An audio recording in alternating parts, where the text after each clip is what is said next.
Maya Attic qui vient d'arriver. Vous êtes directrice générale de la Fédération bancaire française et membre du conseil exécutif du MEDEF. Vous pouvez nous rejoindre. Et puis, on va continuer ce temps d'échange et de partage. Voilà. Soyez la bienvenue. Voilà, donc on est sur un temps de questions. Vous vous asseyez là, vous le souhaitez. Sentez-vous à l'aise. Et puis, alors, s'il y a d'autres questions dans la salle, on en profite. Voilà. Peut-être faire circuler le...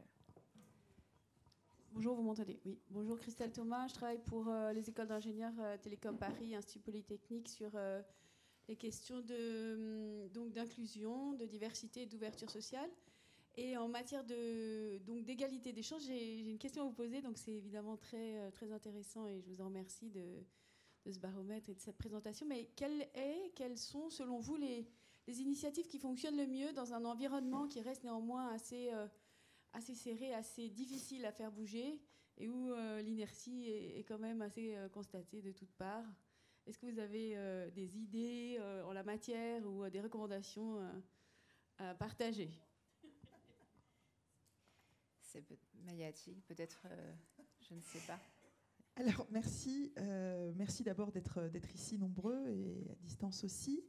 En fait, bien qu'au MEDEF, on ait publié un livre qui s'appelle « Recettes humaines », il n'y a pas de recette, en tout cas pas de recette unique.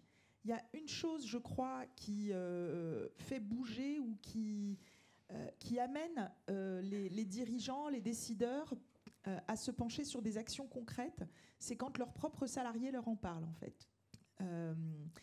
Et ce n'est pas du tout qu'ils sont indifférents à la question en tant que telle.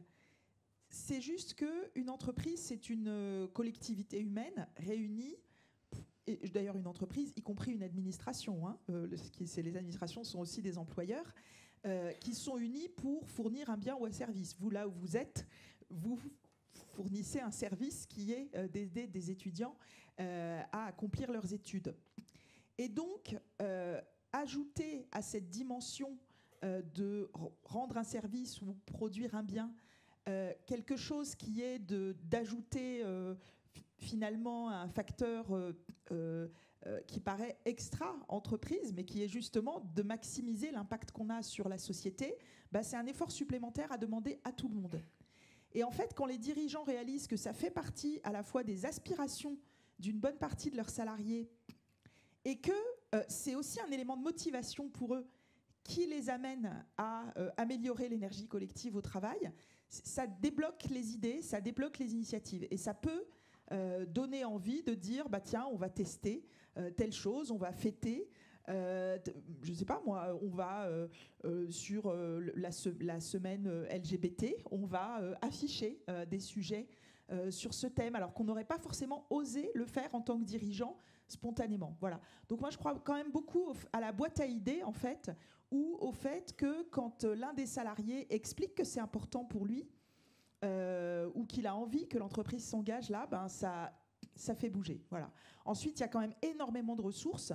Celle du MEDEF, c'est pas seulement pour les adhérents du MEDEF, il y en a beaucoup qui sont destinés à tous, des guides, ce livre Recettes humaines, et donc qui donne beaucoup d'exemples d'initiatives, et ça permet de dire, écoutez, pour moi, ce sujet-là est important, je reprends l'exemple LGBT, mais un parmi d'autres, ou bien l'inclusion, comme le disait monsieur, des personnes devenues sourdes, ça s'est fait ailleurs, voilà ce qui s'est fait, est-ce qu'on peut l'adapter dans l'entreprise, est-ce qu'on peut le tester? Voilà. Merci pour votre réponse. Alors justement, on va aller un peu plus dans ce sujet. On va parler d'impact, puisque les baromètres de perception de l'égalité des chances et de la RSE sont respectivement publiés depuis 13 ans et depuis 6 ans. Est-ce que vous pouvez nous dire comment ces livrables nourrissent justement les travaux du MEDEF et des employeurs depuis toutes ces années déjà maintenant? Oui, merci beaucoup. Alors, le MEDEF, c'est une organisation patronale, et dans la façon dont elle rend service à ses adhérents, il y a l'idée que l'entrepreneur ne doit jamais se sentir seul. La solitude, on le sait tous, pour le chef d'entreprise ou pour d'autres, c'est quelque chose qui parfois peut amener à ne pas prendre de décision, à prendre de mauvaises décisions. Et en fait, ces travaux, ces baromètres, ils permettent en fait de donner des indications, de dire, écoutez, dans la majorité des entreprises, voilà comment ça se passe, dans un certain nombre d'entreprises, voilà comment ça se passe. Bon.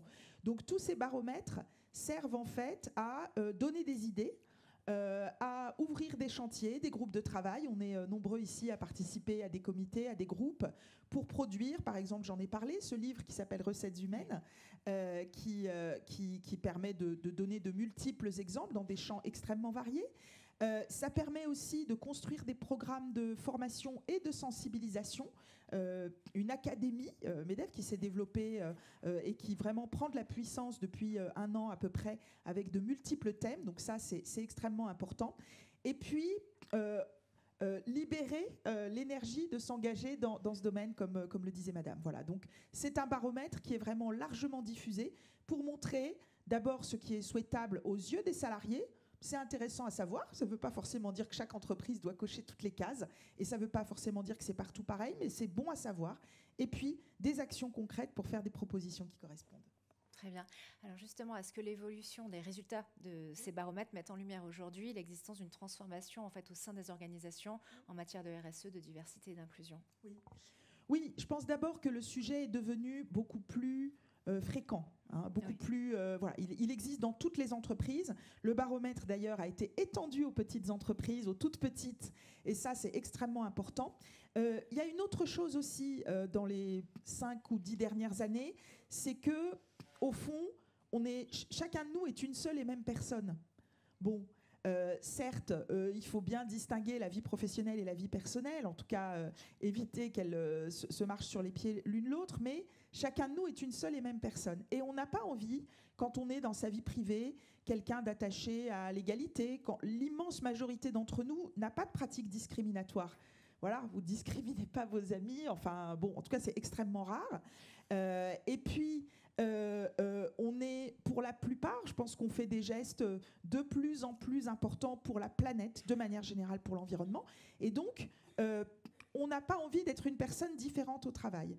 Et ça amène certainement en interne, peut-être à avoir plus d'exigences, plus d'énergie aussi, là encore, peut-être pour proposer des manières de faire autrement, partout où c'est possible. Et puis, je crois que ce que montre aussi le baromètre, c'est qu'il y a fort à faire en entreprise, que ce soit dans les plus petites ou dans les plus grandes qui ont des actions extrêmement foisonnantes en termes de responsabilité sociétale. Ça doit les amener, en fait, si je lis les résultats, en tout cas c'est l'enseignement que j'en tire pour moi et pour notre secteur, à être beaucoup plus efficace dans l'explication de ce qui se fait en interne. Parce que beaucoup de choses se font, beaucoup de choses se disent, et en réalité, pour que les salariés comprennent vraiment ou voient l'ampleur de ce qui se fait, très souvent ils disent « Ah mais tiens, je ne savais pas que mon entreprise faisait ça ». Donc il y a vraiment une très forte attente là-dessus. Donc ça c'est intéressant, ça donne beaucoup d'idées de faits vraiment opérationnels. Très bien, merci. Quels seront selon vous les chantiers prioritaires dont les employeurs devront se saisir dans les prochaines années si on veut continuer à transformer nos entreprises ? Je pense que sur le chantier du handicap, c'est un chantier extrêmement important. J'y ajoute celui de la santé mentale en entreprise, ou plus exactement, alors c'est un terme très très général, mais en fait, encore une fois, généralement, quand l'un d'entre nous, un ami, une connaissance, un proche, qui subit une maladie ou qui devient handicapé d'une manière ou d'une autre, en fait, on s'adapte nous-mêmes. Et dans la vie professionnelle, ce n'est pas toujours évident. Et je dis volontairement, ce n'est pas l'entreprise qui ne s'adapte pas ou seulement l'entreprise, mais c'est aussi les collègues, parce que c'est compliqué, c'est la vie privée de votre collègue qui a changé. Et vous, est-ce que vous devez changer ou est-ce que vous devez continuer comme avant ? Ça, c'est un peu compliqué. Donc, c'est des sujets extrêmement délicats. Et donc, ça, je pense que ce sera un défi absolument énorme. On a un grand défi qui est en fait plus largement de garder l'entreprise comme lieu de cohésion. Parce qu'en fait, aujourd'hui, on a une société où chacun de nous a envie de voir sa singularité prise en compte. On a envie que le monde s'adapte à nous.